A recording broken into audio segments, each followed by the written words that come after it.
Back in 2019, I caught a virus. I kind of suspect may have been some version of COVID. Oh. My vocal cords became paralyzed, and doctors thought maybe I might not be able to talk, much less sing ever. And so I really had kind of resigned myself, kind of maybe that I was done. And even when my voice did kind of come back, it took a while. And so every time I open my mouth now, it's my favorite musical moment because it's a miracle that it's happening, and that the blessings that came along with it have been really amazing. You know, that I didn't just stop and forget about music.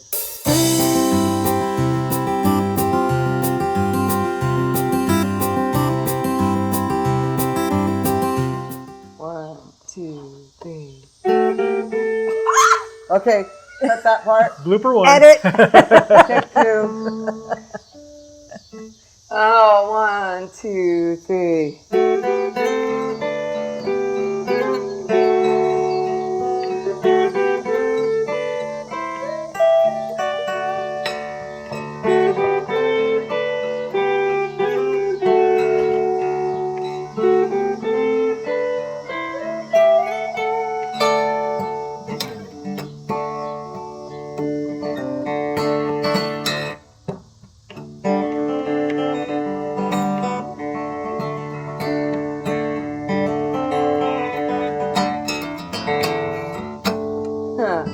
But I'll sing you songs of love, fill them up like water from a well, find oasis in the desert when our love's in a dry spell. Love's in a dry spell. Love's in a dry spell. Love's in a dry spell.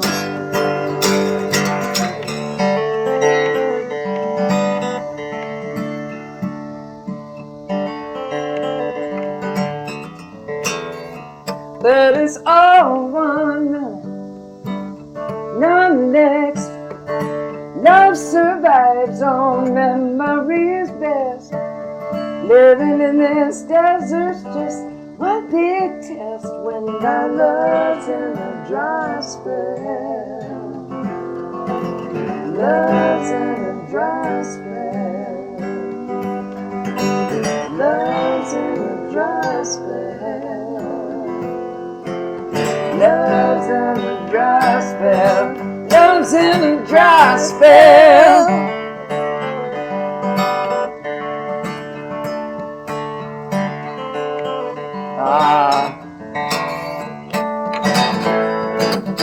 Is it just to survive? Is there no time, no time for love?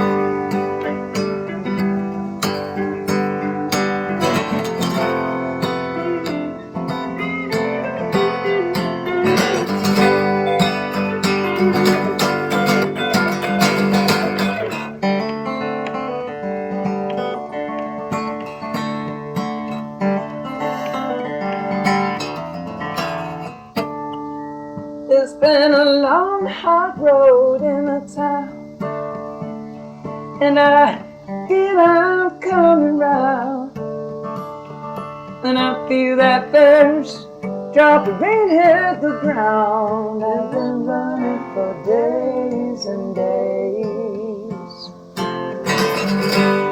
crawling to your shore. I found an oasis, baby. You are what I thirst for, and love's in that dry spell. Oh, love's in a dry spell. Yeah, drink me up, baby. Love in a dry spell.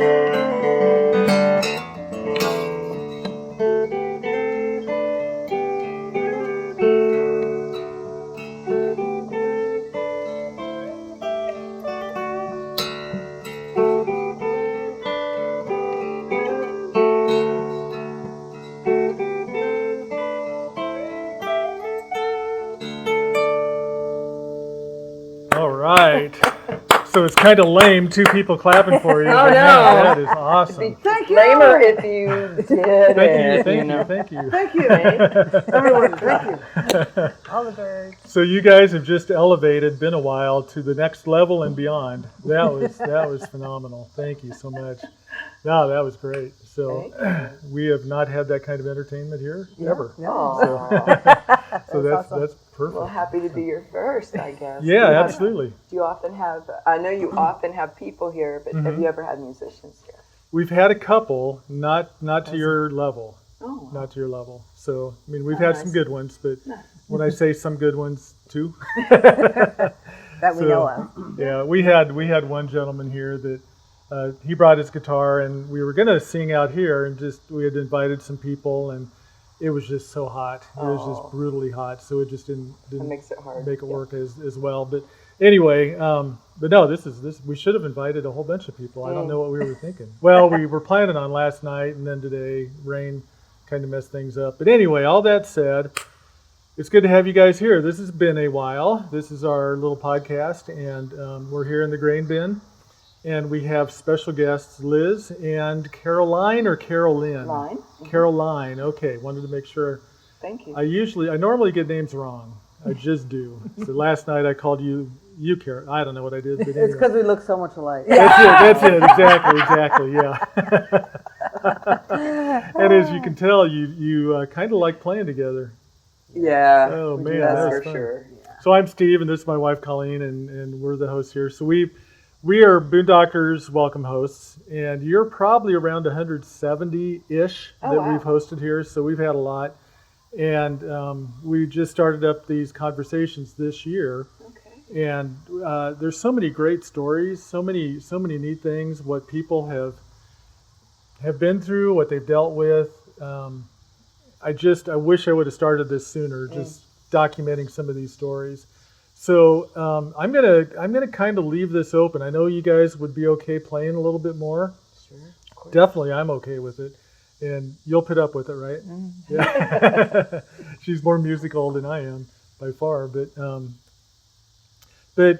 give me just a little brief synopsis of what on earth you're doing here. You guys are traveling musicians. You've been on the road since the 1st of June at a bunch of... Well, let me let you tell it. You guys tell it. Well, you were doing so well. I didn't want to interrupt you. Well, we've already covered so much at breakfast, your beautiful breakfast, that we'll reiterate some of that now. Oh, that's fine, yeah. You know, by the way, folks, that breakfast was amazing. Their place is amazing. Boondocking here is so beautiful, quiet, lovely sleep. I live in Athens, Georgia, and Liz lives in Atlanta. We've known each other for 30 plus years. Yep. We've both had our own musical careers. And just recently, really, we have discovered we really like playing together. I've admired her music for a long time. She can melt your face with a electric blues band. Nice. And she's being very kind and generous to pick along with this old folkie. So, do you have anything to add? I would like to add, I agree with everything Caroline just said. No, it's been great to kind of, other than the times that Caroline has always been generous and called me up on stage when she was playing and we played a little together. It was nice to have a chance. As she said, I had my own career. She's, of course, had her own career that many people know about. And just having the opportunity where it's like, wow, we were available to both play together and sit down for a minute and realize how the harmonies are so much fun. Mm-hmm. I'm a big fan of her music, which makes it really easy. I've always loved her music. So, and you know, I do have my electric band, but I do like doing this too, and it's scaled down, and it's just a real musical thing that's different for me, and I enjoy, even at this age, learning to do something different and something new. So you've been playing how long? I first got paid to sing in the band in 1969.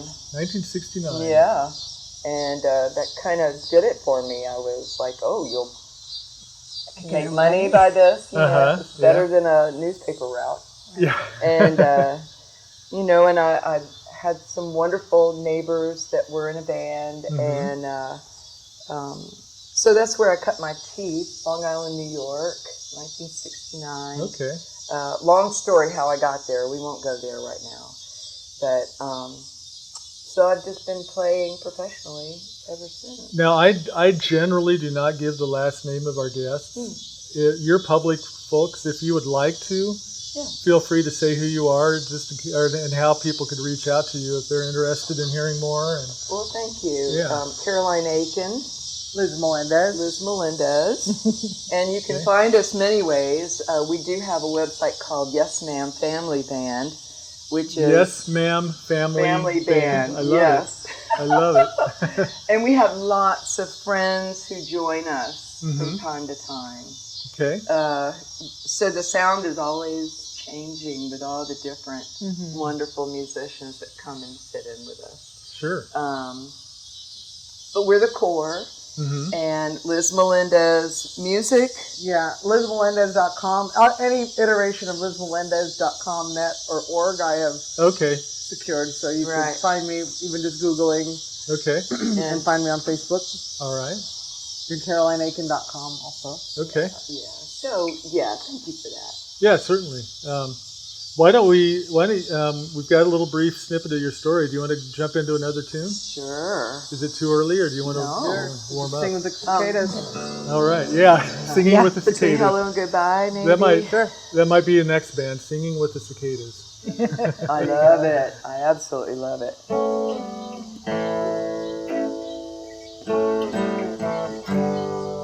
This is called Between Hello and Goodbye.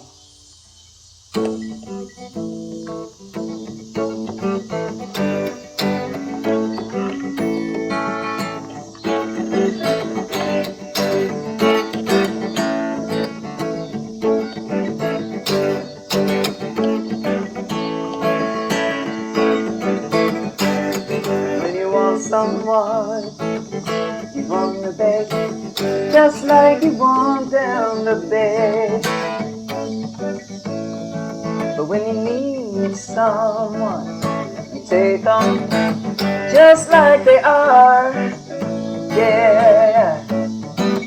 Oh, well, there's some things if you learn to get, yes, you'll know it.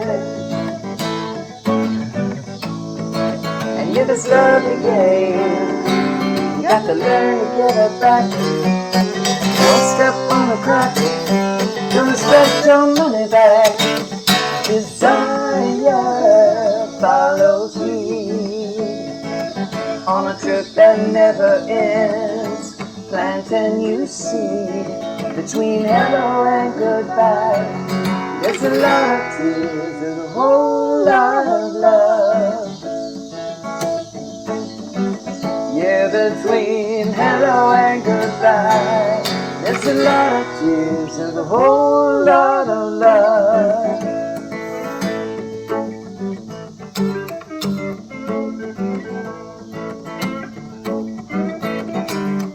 When you want the high, when you try too hard, it might be that there's no drowning up.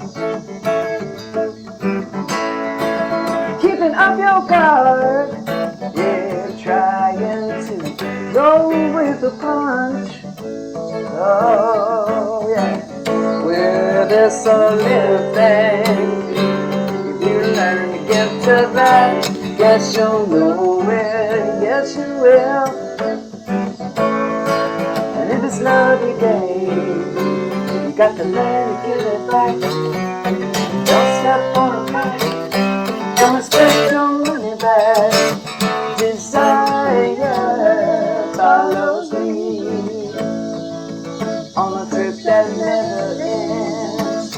Planting new seed between hello and goodbye. There's a lot of tears and a whole lot of love. Yeah, between hello and goodbye. There's a lot of tears and a whole lot of love. All right, tell me.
Yes, you will. Yes, you will. Oh, and if it's love again, you got to learn to get it back. Don't step on the crack. Don't expect your money back. Desire follows me on a trip that never ends. Planting new seed between hello and goodbye. There's a lot of tears, there's a whole lot of love. Yeah, between hello and goodbye. There's a lot of tears, there's a whole lot of love. Whole lot of love. Whole lot of love. Whole lot of love. Whole lot of love. Whole lot of love.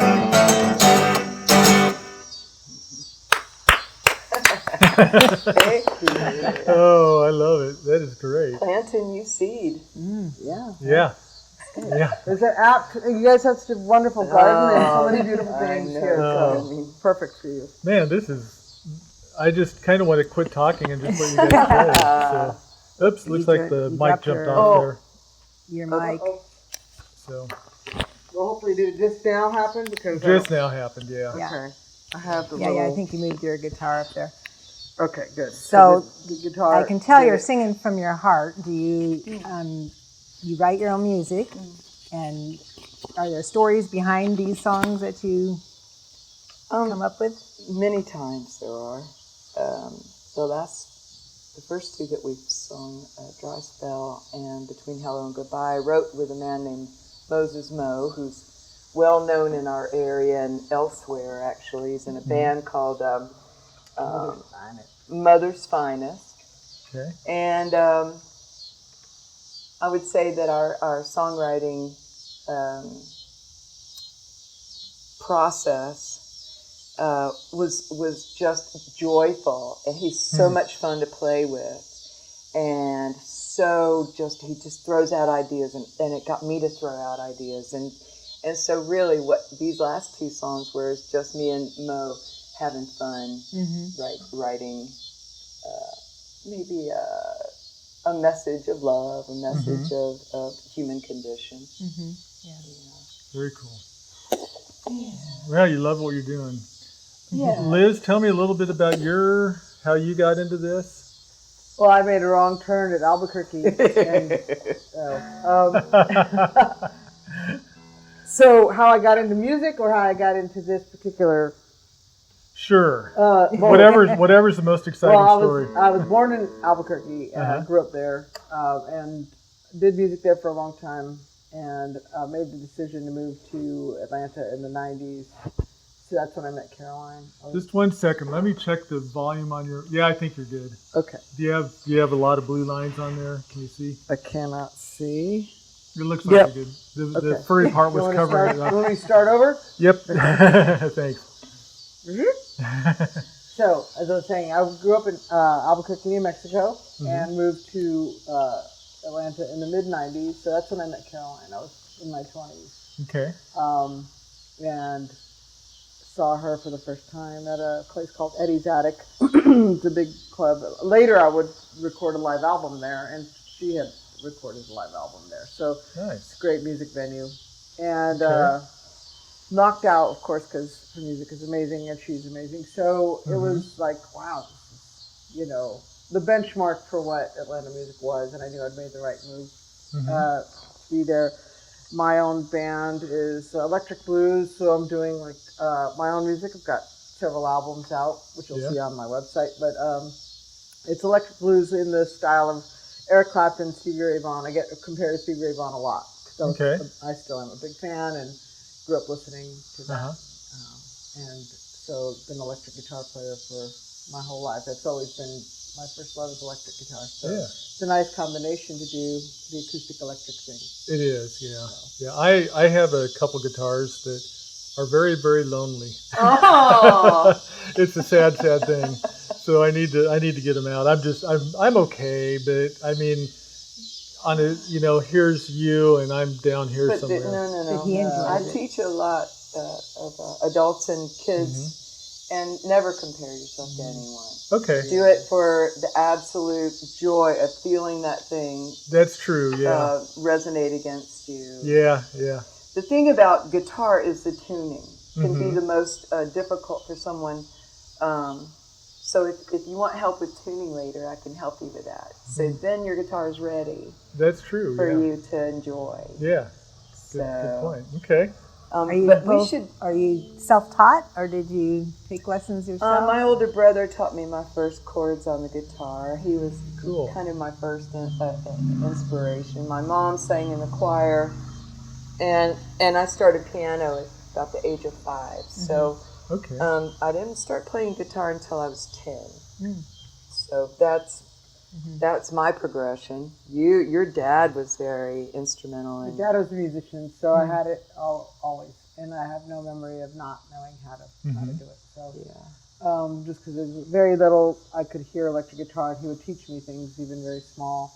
He had an intuitive sense of like what I could handle, and he would show me things, and I just been playing my whole life, literally. So. Love it. We should do your song. Well, I was going to say, could you do a riff or something like that? I can do a riff and a song. I can do a riff that's in a song too. I do one of my songs. Are you making fun of me? Only a little bit. If not, you should. But yeah, so it was nice, and he had bands and things too, and he played bass and guitar, which later, you know, I taught guitar. I had my own studio up until COVID. COVID changed all that, and that was something I also enjoyed a lot. So I would piggyback on what Caroline just said, which is music. I always tell my students belongs to everyone. It belongs to you as much as it belongs to me and Caroline, and whatever degree you find joy in it, that's really the key. That's awesome. So this is a song from one of my albums, and this is one that Caroline's always liked, so when she would see me, she'd always, get up here and sing Mercy. Okay. Love it.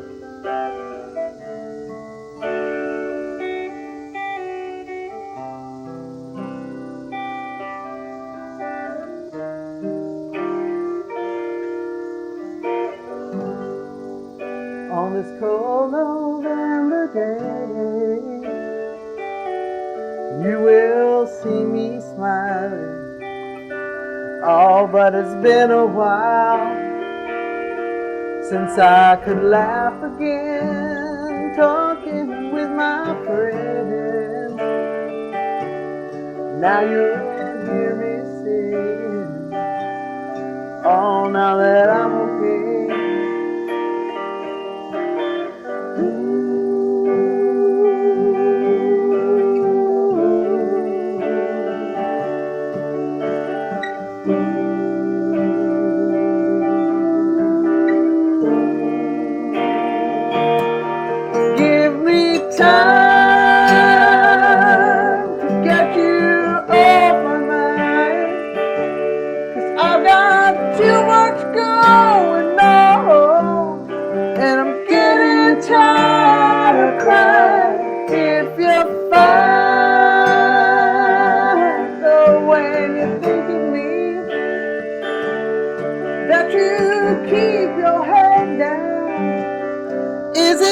still too soon to say I'm at your mercy.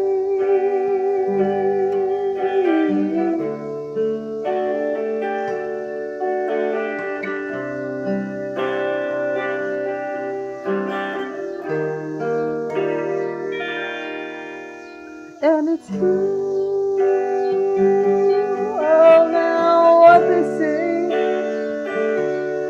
it gets better by the hour, better by the day. I move on, knowing my simple way, getting stronger every hour, stronger every day. Give me time to get you off my mind. I've got too much going on, and I'm getting tired of crying. If you're fine, oh, when you think of me, that you keep your head down. Is it still too soon to say I'm at your mercy?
And it's true, oh now what they say, it gets better by the hour, better by the day. I move on, knowing my simple way, getting stronger every hour, stronger every day. Give me time to get you off my mind, 'cause I've got too much going on, and I'm getting tired of crying. If you're fine, oh, when you think of me, that you keep your head down.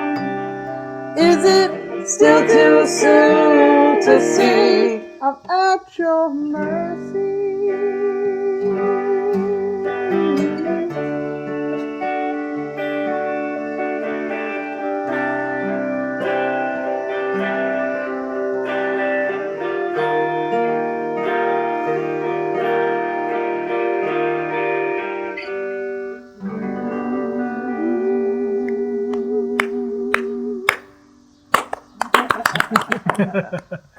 Oh, I love Beautiful. it. I love it.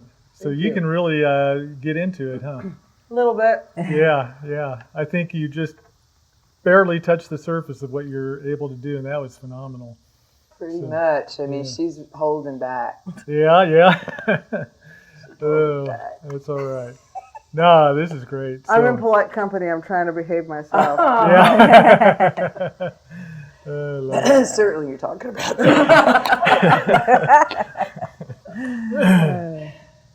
I'm speechless. Sorry, choking here.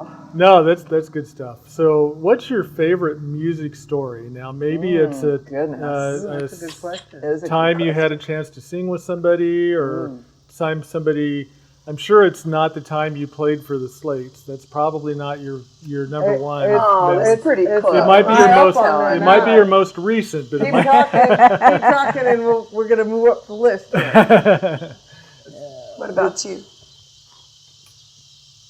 Wow, that's such a great question. That's a great question. I've had a lot of great, well, honestly, a lot of great musical moments I've had with Caroline recently are amazing. And rather than like have it just be one singular moment, I would say this experience is important to me because back in 2019, I caught a virus. I kind of suspect may have been some version of COVID. Oh. My vocal cords became paralyzed, and doctors thought maybe I might not be able to talk much or sing ever, and so I really had kind of resigned myself, kind of maybe that I was done, and even when my voice did kind of come back, it took a while, and so every time I open my mouth now, it's my favorite musical moment because it's a miracle that it's happening, and that the blessings that came along with it have been really amazing. You know, that I didn't just stop and forget about music, and so that's been probably the best thing is just being able to do it is makes it really wonderful for me. Every time I get to play with Caroline and sing harmony, that's another wonderful thing. I hate her to say that. So after 219, you get this virus, your lungs. 219. What did I say? 219. 200, yeah. After 2019, I'm not that old. I'm thinking, oh my goodness. no wonder your voice has. No, but so going back then, something prompted you to keep with it and keep trying. What was it? Well, honestly, I try to make myself available for whatever my personal belief for me is my faith. So, when that comes, I believe that I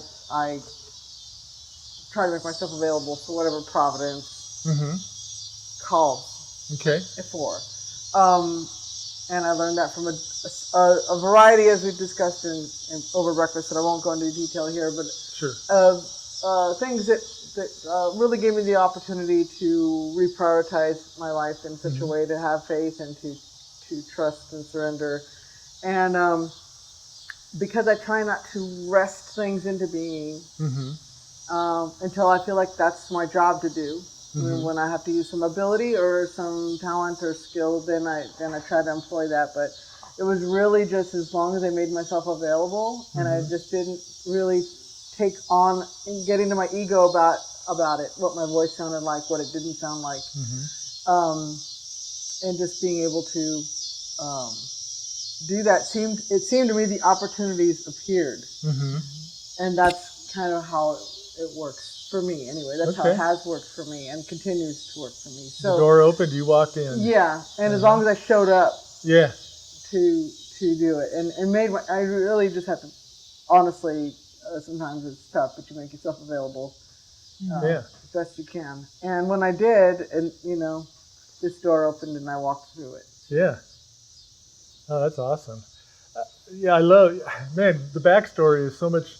The what everybody knows and hears and sees is interesting, but when you hear the backstory, that you were stopped dead in your tracks, and you said, "No, I'm gonna do it if the opportunity presents itself." And well, I do want to give a little shout out to one of our music sisters that is makes appearances in the family band, Diane Durrett, wonderful singer. She called me while I was still sick and I was barely able to talk. I could kind of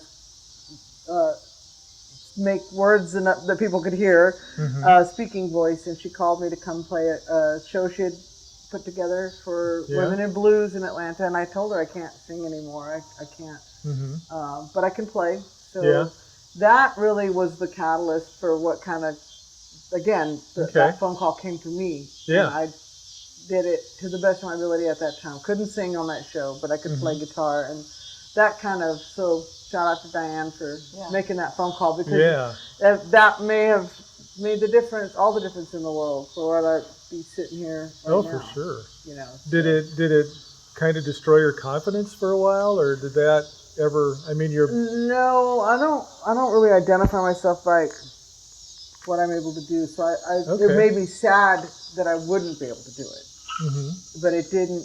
I feel pretty comfortable in my skin. I don't know that it would have made me sad to not be able to do things like this, or even play with my band, and sing. That would have made me sad. Yeah. But I would have probably still found a way to play guitar and just been, sad I couldn't sing or something. Right. Like that. Yeah. It didn't destroy my confidence. Good. But like I said, I would have missed it. Yeah. Yeah. Amazing. Caroline, what's your story? Well, what's strange is we're kind of parallel. I got COVID in 2020 February. Pretty sure it was COVID. Yeah.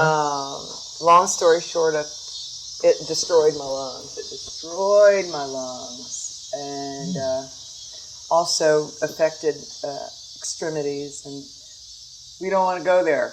But for about 3.5 years, I wasn't sure if I'd sing again, because I couldn't take a deep breath without coughing. Oh man! So I'm this year is really the first year I think that I feel confident enough to not question myself when I open my mouth. Well, you should always question yourself when you open your mouth, but I feel stronger than I have in since February 2020. You sound great. You both sound great. I was constantly working. I was at the University of Georgia's conference center, and I was doing a solo gig. And I remember the time who gave it to me. This guy came up to me and enjoyed my music, shook my hand, and I said, they were coming from all around the world. And I said, "Where'd you come from?" He said, "China." And I just flew in, and that was the one person I had contact with, and then I got deathly sick. Wow. So yes, I'm grateful. I'm so grateful to be able to play again and have the energy and have the lung capacity. The most incredible musical experience. Well, I have to tell you, the Indigo Girls have been very good to me, and I have been able to play on Red Rocks. Do you know Denver about Red Rocks? Denver Red Rocks. Oh, yeah. So I got to play there 2 nights, and I got to play by myself, out on that stage all by myself. You're kidding me. No. Oh, how cool is that? So, I mean, real amazing experience. It's almost as good as this venue. Yeah. Almost. Ben. What do you call this? The Ben. The Ben. Been a while. Been a while. I love it. I noticed, was it your second song had Been a While in it? Or maybe, I I heard, it's been a while. maybe. I thought, hey, Mercy. theme song. Been a while. Yeah. Mercy, that's right. Yeah, that's Mercy. right. Yeah. So anyway, go ahead. I'm sorry. Yeah, so I got to play the Greek Theater in Berkeley with them and sing with Joan Biaz. No kidding. Wow. Yeah, so they really, and I met them. You aren't too aware of them, but their music's very beautiful. Their song was in the new Barbie movie. Oh. Okay. Closer to Fine. Yeah. Closer to Fine. Uh-huh. And they're very much political. They work for a lot of human rights. Sure. And one of the most surprising experiences I ever had was I was practicing with Bonnie Raitt. We were in San Antonio. I like the way you say it. I was practicing with Bonnie Raitt. Well, backstage, and I was singing on the Angel from Montgomery, singing on the chorus. And so we were walking out, and just before she got out from behind the curtain, you know, to go out on stage, she looked at me and she says, "You want a verse?" So she gave me the second verse of Angel from Montgomery. Oh, man. Yeah. And it wasn't in my key. It was higher than what I'm used to. And I hiked my big girl pants up. It was really amazing. She's pretty amazing, and that was a great experience. Oh, my surprising, you know. Yeah. So that was fun. That's awesome. What else? You let her go, she's going to tell stories like that all day long. You could drop names for the rest of the night, huh? Yeah. Afternoon. Well, I've been a professional opening act. Okay. So who have you opened for? Oh my goodness. Long list of folks. I'm so fortunate to have opened for people like Doc Watson, Muddy Waters, Randy Newman, Bonnie Raitt, Hot Tuna, Jerry Jeff Walker. Just, you know, I think my local in Atlanta, the places that I was playing, they knew that I knew when to get off the stage. I mean, and I never took advantage of that position. And it was the best learning tool ever, because I would go out there and do my little shtick, and then I'd see what in front of the best audiences in the world that had come to see these people. Yeah. So, number one, it was a little scary because they didn't want to see me. But opening acts were kind of, and still are, you know, kind of the norm. Yeah. So people would, but they were very gracious to me, and then I'd get to see what the real pros did, how they handled themselves and what they did. And it was the best learning experience ever. Oh, I'm sure, yeah. Now, you, and maybe we don't want to go there, but you had kind of had maybe some opportunities to go down the path towards fame, and you decided to throttle it back? Is that a fair statement? Well, I've had management, I've had record labels, and what I realized, and I had 20 years under my belt playing music before I ever made a record, because you just couldn't make a record like everybody now can make a record. Now, right? I made my first record in 1988, and CDs were just coming in. Not everybody, you know, they were suspect. But so my first release was on a cassette. And Bonnie Raitt played on it. Members of the Allman Brothers, J-Mo, the drummer, members of Mother's Finest, Moses Mo, the Indigo Girls sang on it. Actually, Bonnie Raitt played on the first record. You know, I made my first record without a label. I came up with the money. I don't know how I did that, but for 20 years before that, I had just been doing work. I'd just been working as a musician, playing all the covers, all the 4 hours a night. We were talking about that. Long weeks, staying in one place, playing 4 hours a night. So I had to entertain myself. You know, as well as other people. I couldn't play one song all night long. My favorite song. You know? So I had to learn a lot of different stuff and be varied. So it was the best training, I think. I see a lot of people now that don't get that type of stage time or practice time. Trial by fire time. So to me, that was some of the best training, Yeah. and then the opening for everyone. So it took me a long time to get where I had my own material enough to put together a CD. What was your question?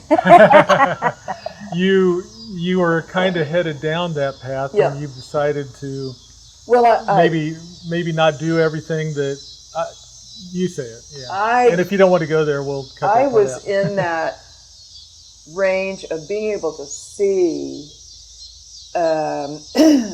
the trials and tribulations of people who were making it. Mm-hmm. And I had already, like I said, been on the road. I had been working. I'd gone coast to coast. I had bussed on the streets of Seattle in 1975. Started in Europe in 82. Played the Village in New York City in the early 80s, like this. Mm-hmm. In 69, I was in a rock and roll band out on Long Island. We did not do the folk city, the Dylan-esque stuff, but I did that in the early 80s. Mm-hmm. Just got a taste of the business and thought, I really like making my own decisions. I don't want to be a workhorse. I was watching how, and they still do, people go from town to town, gig to gig, never enjoying where they are, never getting to see. I see people going over to Europe and they never get to really experience, stay for a while, experience. And that's kind of where I took my career. And you would never be sitting in somebody's backyard in their grain bin doing this.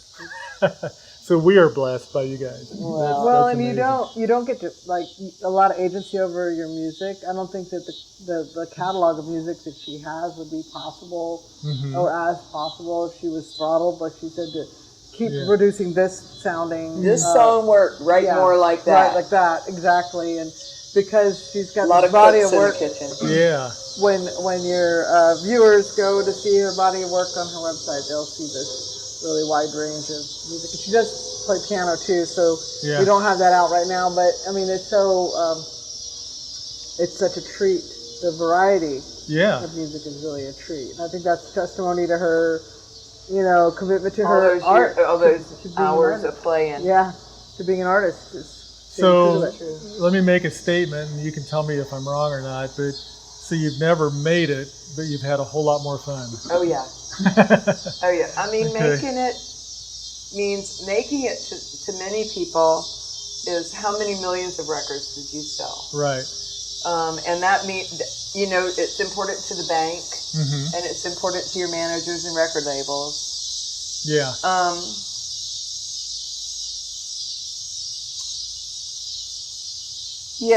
And how many great experiences do you have? I'm probably pretty wealthy in that.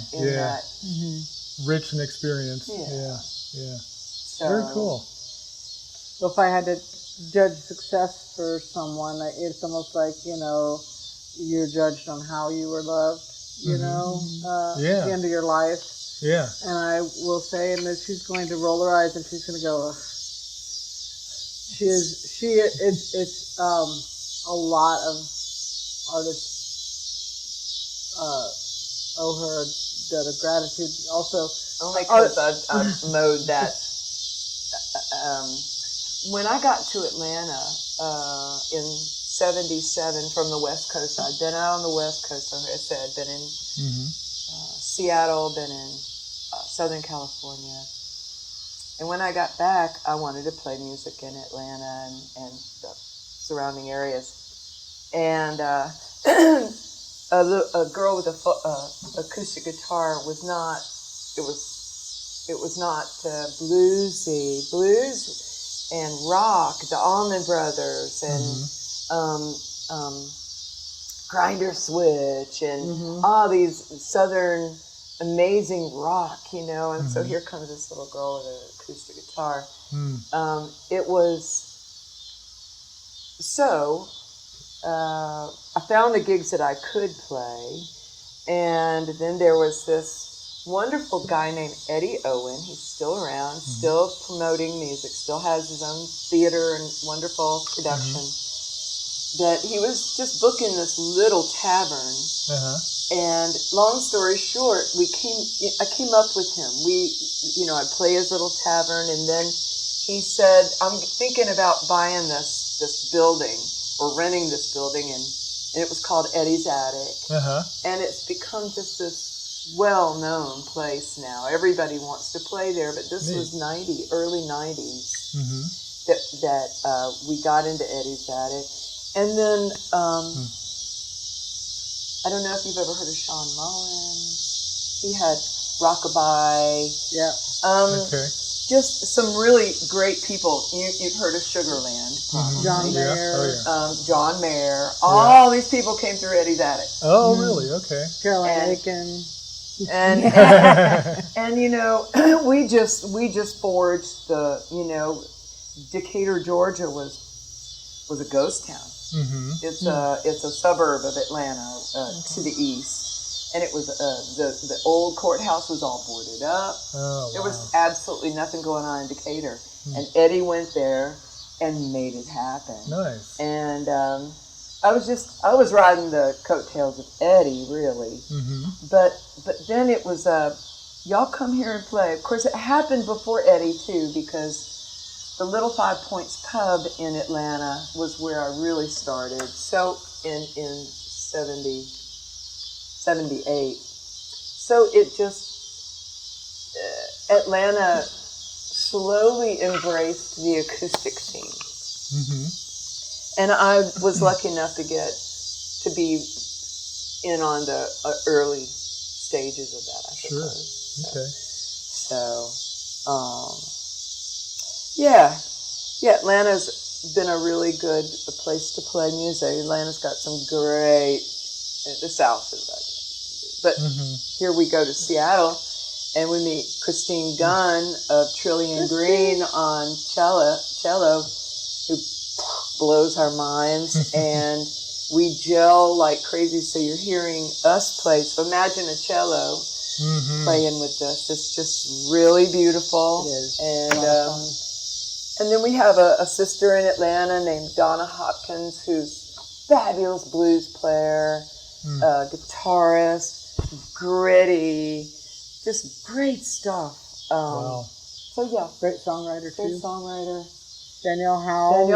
Out of Charleston Wonderful area. singer-songwriter Charleston. South So the Carolina. family is large, and it keeps growing. Now we have some folks in Europe Yeah. that are going to be guesting, and Nice. Yeah. fun. It's kind of like what you're doing here. Guests come and Yeah. makes for a new thing every time. Oh, I love it. So tell us a little bit about your tour and your Class A buses out there. Well, I'm going to tell you one thing. I'm glad I don't have a Class A bus. But yeah, no, traveling for me is something that I love doing. And so the idea of doing it and being able to play music is obviously a treat. Yeah. But yeah, so when she said she had dates out in the West, and I'm originally from the West, we managed to swing by my home state of New Mexico, and we stayed at my family's ranch there in New Mexico, which That is from the 1500s. yeah, so Spanish land grant, and so we got to spend some time at the ruins there. She's got friends who live nearby, and Which is crazy. just did stargazing and wonderful things there. And so I was able to swing through there because that was a great excuse to come west and visit family and stuff. Are you saying your family owned it since the 1500s? Yes, it was given to us by the King of Spain. Many Spanish families or colonists actually who came here, and the King of Spain granted land. Like the King of England did. Yeah. Yeah. If you were willing to come. And Sure. the church would build a church and then build a plaza and a town around it, and they were given land to cultivate and live and build on what was then New Spain. It was called New Spain at the time. But yeah, many hundreds and hundreds of families around the Southwest live on land grant land still to this day. That is so cool. Okay. and mine is one of them. So we stayed there and got to hang out. It's what I love about having the campers. I've been camp traveling for a long time now. So Caroline, who's been traveling, she does the van, and she goes, she's now got a teardrop also. And it's just such a nice, nimble way to travel. Yeah. Because it's not just about the music. For me, I love going to see things, visit people that I care about, but also we went to a lot of mineral springs and healing water type of places. And good. And national monuments. And national monuments. And that's what I would miss if someone was telling me I would have to go and here. I respect that. It's a way to really spread yourself around quickly, and so people find out about you. But so I'm sorry I burped off of the. Tell us about your camper and. Yes, that's kind of what I'm saying. Get it back around to. But the camper has become as much a feature of the whole experience for me because I've become something of an expert at a lot of parts of the camp because of just you learn it the hard way, and then I'm able to pass it on. And then you get someone to help you not learn it the hard way. So there's been a lot of you found the trailer. You knew I was interested, and you actually found it, and it was a really good one for a really great deal. Nice. And then she goes, but you have to get an Anderson for it. I was like, what is an Anderson? And it's the anti-sway device that goes on. And then there's the solar on the top that was added. And the 3-way refrigerator. So when you're boondocking, your refrigerator still works. Right. And propane and just all of these things. And the keyless entry. You have set me up so good. It's ridiculous. Everyone should have a Liz to and I play guitar them. And I sing. I tell you what. Works out pretty good. Yeah, that is so cool. But so learning all the different things, that there's a lot of temptation in the years past when I was traveling. I did probably 30,000 miles before I was traveling with Caroline. And the temptation was always to become like a content creator and get video and make videos of the things I was learning.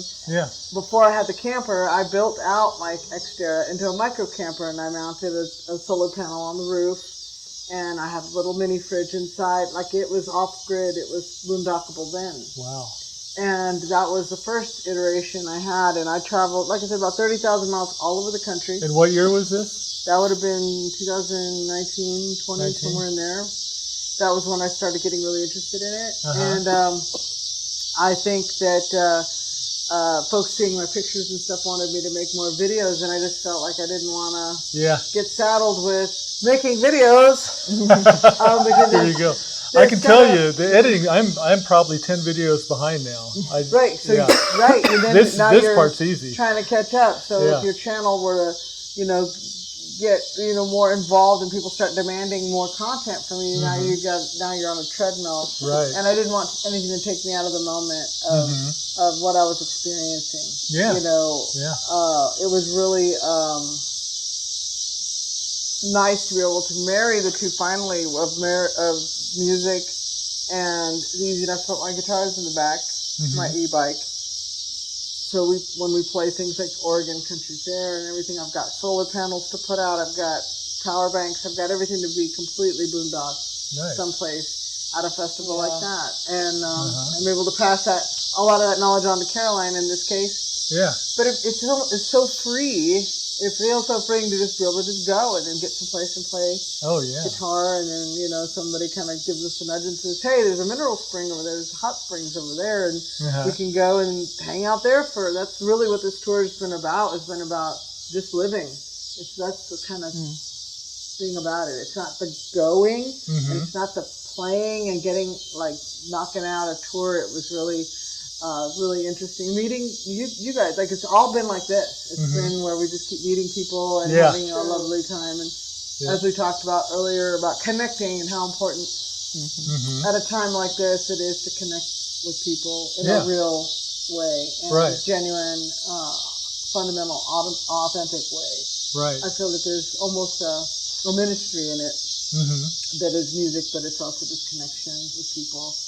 And like people like Rocky out in, if she's going to watch this maybe, we met this wonderful woman. She's got an awesome hot spring property out in California, and we're going to do a fest. She's going to create a festival, and we're going to play it there. Oh, she nice. does music at her place, and I'm almost suspecting that maybe you should, next time we come, because I think we might come through here again, invite some people here, and then there is no question and then of whether have a I will house do that or not. concert. Yes, Yeah. absolutely, we will do that. But that's just what all born of. Been a while house concert. Been a while house concert. And that's what I mean. That's got so much more value than, like I said, just slogging it out. Everybody piling in a van and you know all that kind of stuff. Which never appealed to me anyway. Right. But I like this a lot because it just feels like living life. I think we get along really good too because I have my own space and she has hers. Right. Yeah. Right. We get along so good Yeah. because we do not spend very much time together. So No, That's not true. that's how a lot of marriages survive too. But that is actually, you know, there's an independence to that, but also we know that the other, like I had a 6-inch nail in my tire back in California. Safety and There was safety in knowing she was only a few miles ahead of me and being able to call her and say, hey, I have to figure this out. And I was going to turn around and angels happened for her, and that was amazing how quickly and how. It was my whole trip has been, for both of us, has been like this. Has been a series of just being in the flow, if you're familiar with that term. Yeah. And it has been very much an in the flow tour, not just in terms of meeting people and circumstance, but literally in the healing waters. It's been in the flow. This has been an in the flow tour. Nice. When I got that tire alarm on my dash, it didn't blow, fortunately. Oh, but the tire light came on, and when I went put the compressor on, I could hear it hissing. And I was like, okay, there's something in this tire. I couldn't see it, but I went. And I had just left the town. We had left Oroville, California, I think it was. Hometown. No way! That's your See? In the flow. Oh, that's in the flow, man. What are the that's chances? Pretty wild, right? What are the chances? Did you play in Orville? Folks, I got to tell you, what are the chances? This is we incredible. just stayed. That was one of our stops. Okay. We had stayed at, there's a casino. Right. Yeah. And we stayed at the KOA's next to the It's a casino. nice one. Wonderful time there staying. It was in between places where we were headed. We had left Mount Shasta and headed down to a house concert we were doing nearby. And I had just left where it was going to be a lot of nothing for a lot of miles. Yeah. And that light came on. And I turned around and I came back to, there's the Big O Tires. Shout out to the Big O Tires in Oroville, California, because it was 15 minutes to close. And they took care of me. I don't want to get anybody in trouble, but I'll just say they stayed late to take care of me. Man. And took care of that tire. And they didn't have to do that. And So 15 cool. minutes difference between that and what, I don't know what I would have done. I guess just stayed there until they opened the next day or called AAA, of course, changed the tire or something. But it's about, and that's still blowing me away. That's where you're from. Nobody knows where Oroville is. So we do. We loved it there. I thought it was like that. That was a very nice little stop for us. And I think we were looking into the casino has music too. So we were thinking about if we could add that next time, to fill in any of the gaps. Next time we're out here. A lot of the campgrounds seem to have music. Series of music. So that was also, that'll be, because I do the booking and I'll look next time, see if I can put us on some stuff like that. Yeah, for sure. It's been in a lot of ways an exploratory mission too. Mm-hmm. You know, just to find interesting things. And Harvest Host being kind of a newer thing for Caroline. New-ish to me, but I've done more than she has. And this is a Boondocker. It was newer for me. Right. I'm usually at the golf courses or we've done vineyards and things like that. But Boondocker's Welcome is nice because it's a little more personal, right? It's a person that you can meet and they, like help you out. You guys have been wonderful. Yeah. So it's this is a wonderful Boondocker experience Good. from Boondockers Welcome. And again, when we come back, there'll be a little house concert here. Yeah, absolutely. It's all this part of connecting and bringing people together, and more am I glad that I decided to go on this tour and get you getting the camper and us being able to travel in this nimble way that we do. We kind of do whatever we want, really, because we made the decision later in the tour to come this way. We weren't going to come this way home, I don't think. Okay. And it's actually kind of my fault. Because I was like, well, there's a lot to see if we go this way. We can go, Devil's Tower. We can go to Mount Rushmore. We can see Crazy Horse and all the things. And so I was glad because, I'd never really come through here before. I've never been this route. I've gone I-40 back and forth and back and forth. And so it's really cool to come across this way. Well, we're glad you did. Yeah. That's very cool.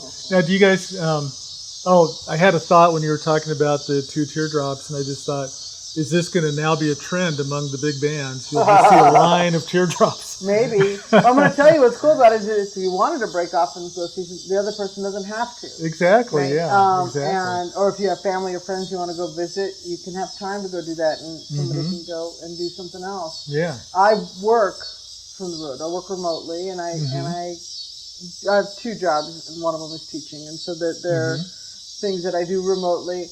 There's times I do have to kind of peel off and say, I'm going to go at a Harvest Host at a golf course. I'm going to be there for a couple of days while I do this, knock these projects out, and then we reconvene, we meet back up, and she can go do what she wants. Maybe. We're quite a spectacle going down the road, I'll tell you. People, the curiosity of the teardrops anyway. I always get a lot of questions. People want to look inside. They want to, so what is it like? And that's really cool. We want to get one too. And so I, become a kind of a brand ambassador for these different teardrop They ought to companies. be paying you. They should They should be. We'll have to put a hashtag on our. So do you have any songs that would follow this theme at all? The traveling, the freedom, the road. There yet, Mama? We could do that. Yeah. Let's when you go on a trip. Are we there yet, Mama? That's a great title. Are we there yet, Mama?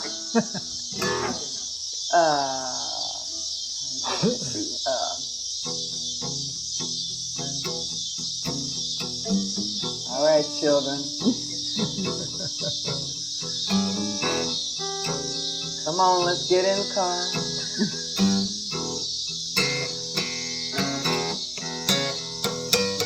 Driving down the road past the railroad track.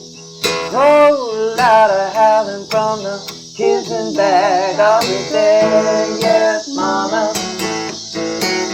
Are we there yet, Mama? Gonna take just a little while. Are we there yet, Mama? Another half a mile to try.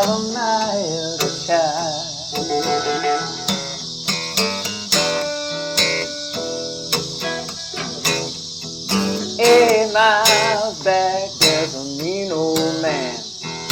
Never gonna let him touch the kids again. Are we there yet, Mama?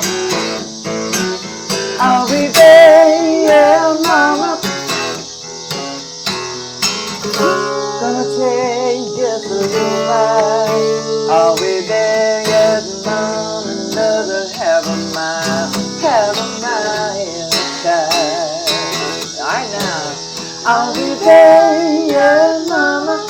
Children, come on. Are we there yet, Mama? Are we there yet, Mama?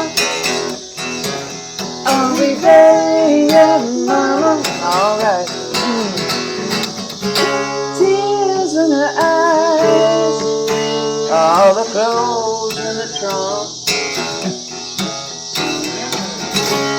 Trying to make a getaway in this piece of junk.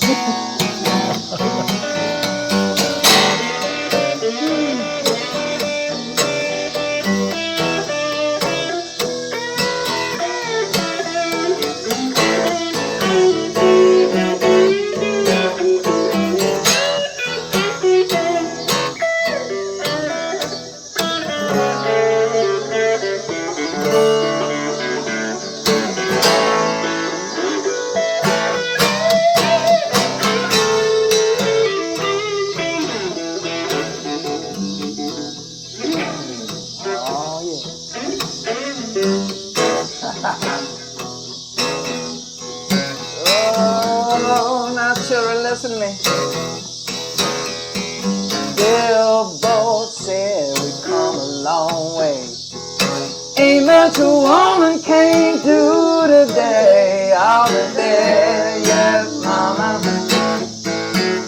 I'll be there, yeah, mama. Gonna take just a little while.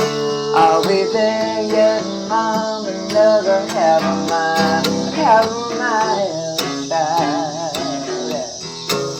I'll be there, yeah, mama. Alright, children, sit down.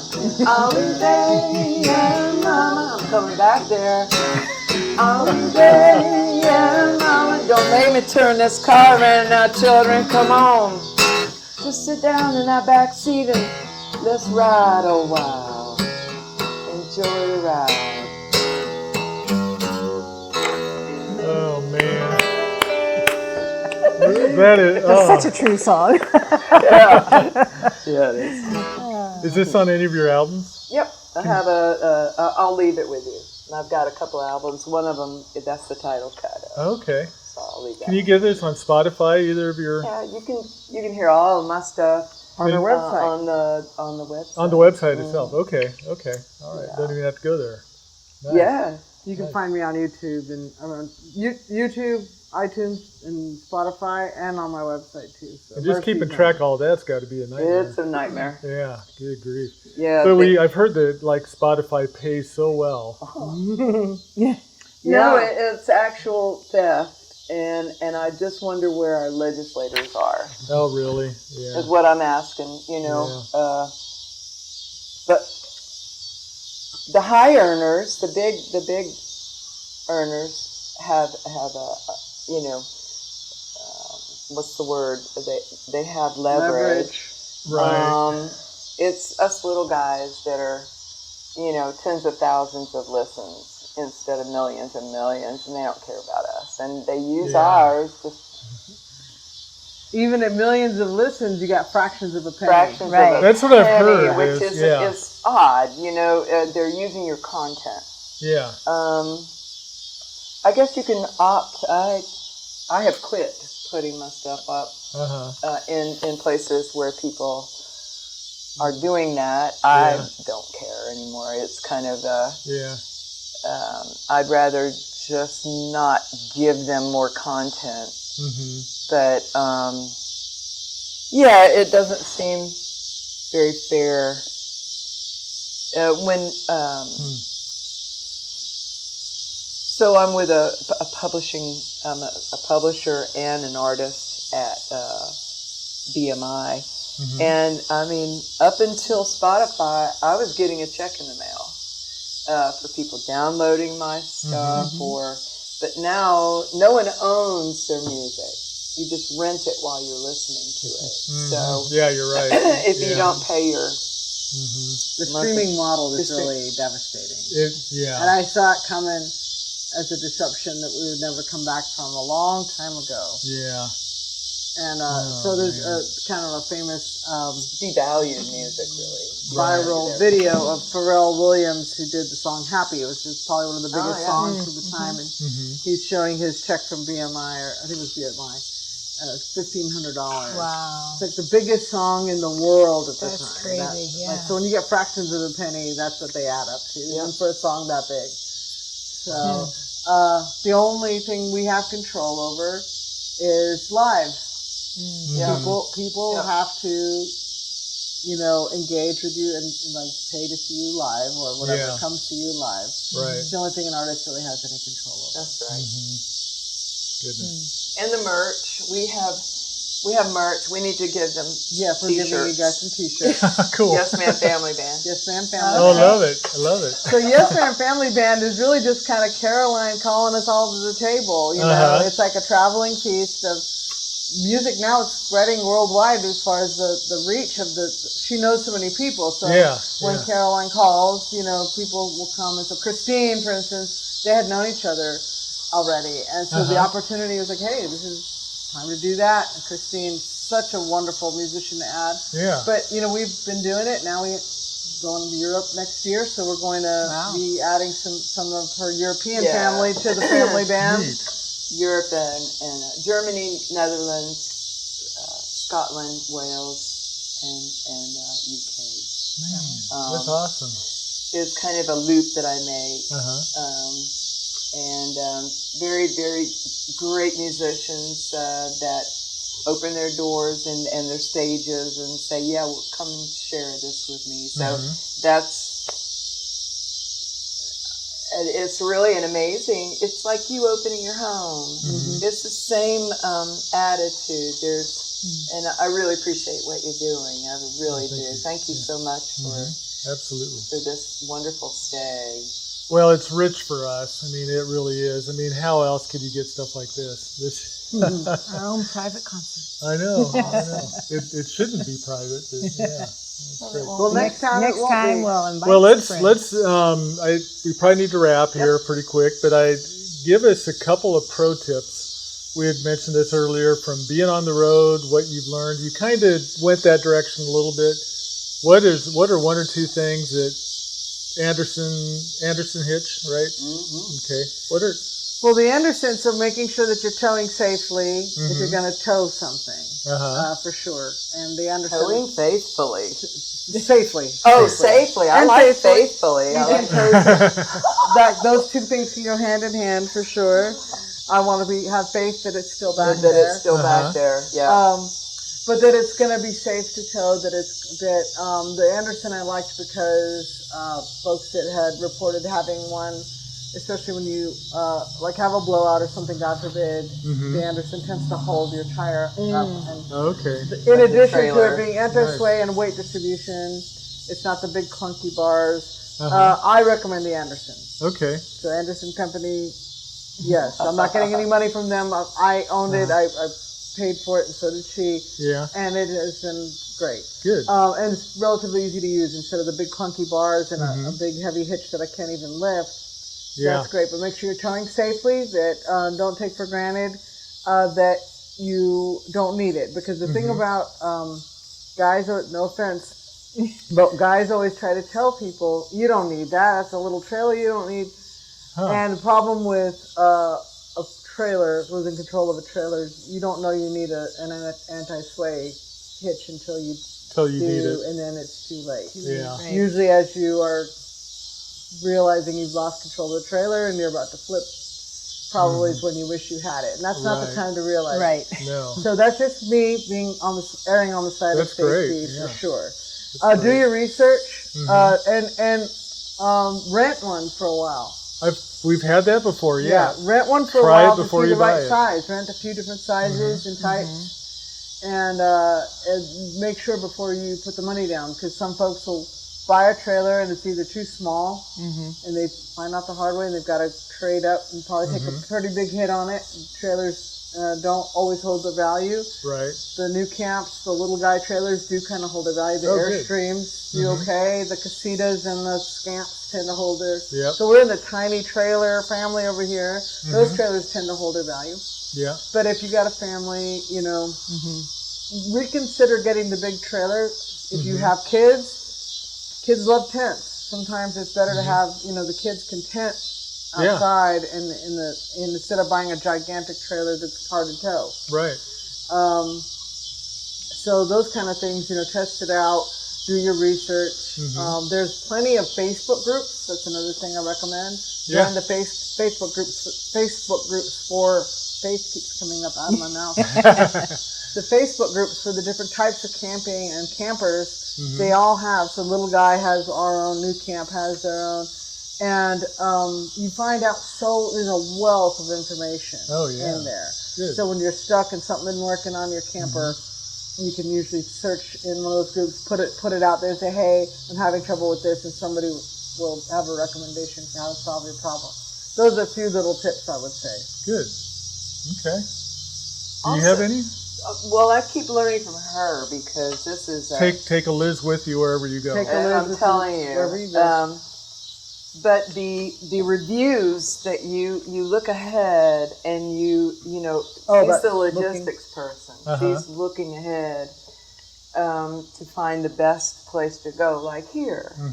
And she reads the reviews, and so there's just a lot of study that you can do before you commit to a camping area, or you looking on Google and actually seeing it on Google, where this campsite is and where this harvest host is, and it's fascinating to me. It's like a whole underground community. It is. Yeah, it is. Yeah. So I'm just new in it. Mm-hmm. I'm new in it. I've been doing this thing alone for so long, and I'm just thrilled that there's this other way to do it a little more comfortably. Yeah. Yeah, it's really wonderful. So. Very cool. Okay. Well, it's a pleasure to have you here. Now, one thing, you've got a 12-string sitting there, and that hasn't come out of the case yet. No, it hasn't. Is there a chance that could come out of the case? What should we do? Well, I'll let you call it. I'm going to let you call it. I think it's a story, a true story. Copper John. Yeah, Copper John's a good one. I think Copper John. Because I do like that on your Boondocker Welcome profile, it's about story. What's your story? So this is a great story song. Oh, good. Okay. Do you need to explain it a little bit before or after? I mean, is there a little explanation with it, or is it self-explanatory? She's gonna tell a little bit, I think. Okay. I'll be quiet. Yeah, I'm going to say she's tuning.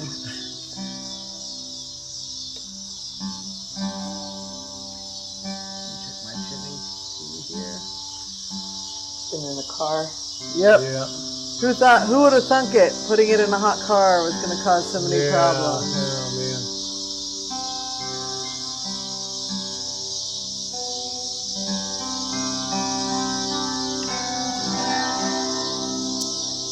So this is tuned to open C, C9. I think I'm, you can edit this. I hope. Yeah, you can just cut this little part out. Tuning a 12-string. That is no easy task. So I have this little thing here telling me. Oh, that's cool. Oh, nice.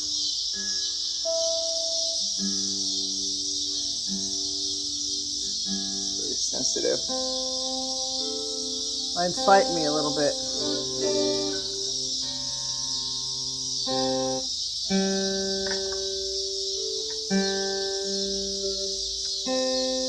It really is. Yeah, it's way out.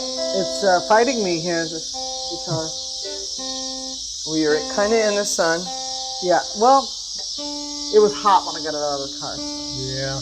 I do pretty good at keeping it covered up and keeping it from getting hot. It's hard when you're on the road. Yeah. So Copper John, I was walking in Atlanta with my guitar on my back, going to a gig. I was opening for somebody. And there's this place in Atlanta called the Little 5 Points area. It's a hippie, funky area. And a lot of people on the street. And it was evening. And what first caught my eye was this beautiful copper jewelry. Just fabulous, beveled, beautifully beveled. And then I saw a guy making it. And he had his head down. He was working his copper jewelry.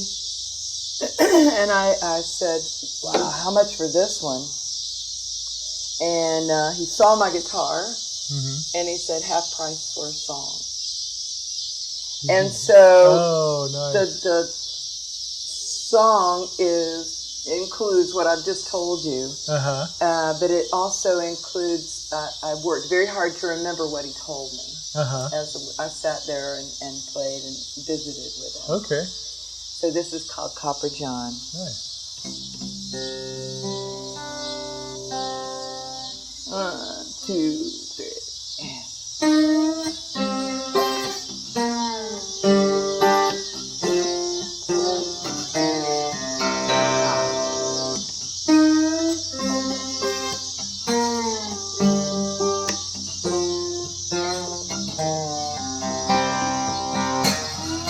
Head down, didn't see me stop to see his copper laid out on the sidewalk shop.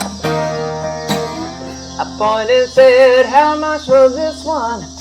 saw my guitar and said, half price for a song. One song turned to 4 or 5, watching that genius work. Said he was a squatter, staying away cook. Yeah, said they taught him how to steal, how to lie in his younger days. Then he figured out how to make something out of nothing with something they just throw away. Yeah, I learned a lesson. I got a song from the street scholar, handicrafter, Copper John.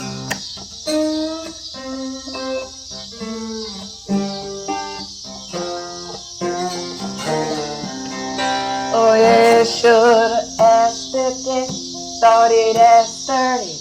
Said it was 20, gave it to me for 10 and a song. Everyone that passed him knew his name and asked him, hey John, how's that going? I learned a lesson, I got a song from the street scholar, handicrafter, Copper John.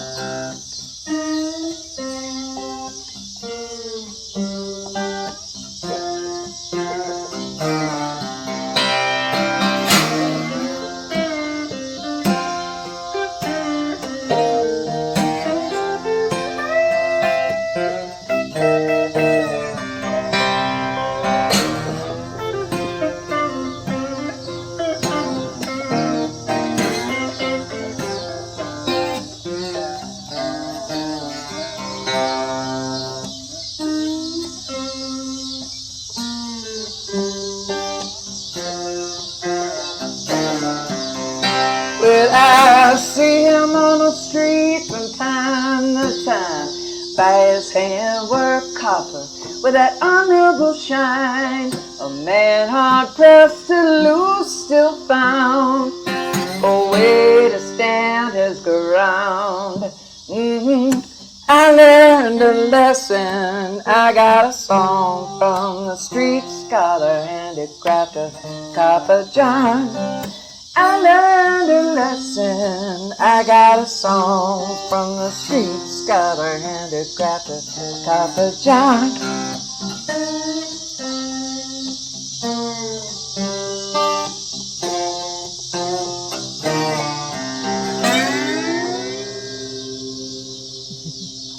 All right. Thank you guys. Thank this you. man, what a treat. I mean, Same this for has us been as well. awesome. Thank you. Well, thank you, and we sure hope to see you again. It's been a while. Been a And while. We'll bring our buddies to anyway. We'll bring them and All right. have a good time together. Thank you guys so much. Appreciate Thank you guys.